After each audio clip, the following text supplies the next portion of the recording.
Les enfants déplacés de guerre vivent dans des conditions inhumaines au Nord Kivu. Réunis dans un camp à Boulengo, ces déplacés ont pu bénéficier de quelques vivres et vêtements à l'occasion de la Saint-Sylvestre. Fidèle Louanche est militant du mouvement citoyen Filimbi.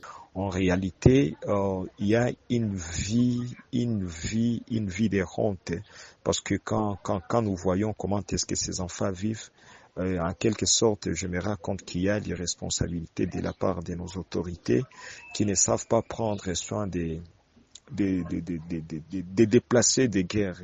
Et c'est une honte vraiment.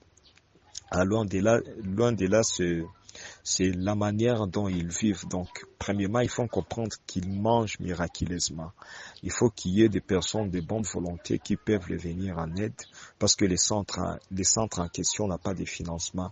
Parmi eux, l'on retrouve ceux qui sont atteints psychologiquement, des violés et même celles qui sont atteintes du VIH-Sida. Il y a une perturbation au niveau de leurs esprits, et du coup, ça a créé quelque chose comme traumatisme.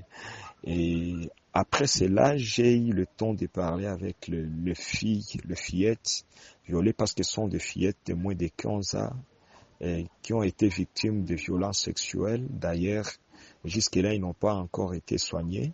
Ce sont des soins, des premières urgences qui ont été faites à leur nom, mais jusque-là, il n'y a pas encore de soins de santé appropriés. Alors, j'ai parlé avec ces enfants, je partageais vraiment la douleur avec elles.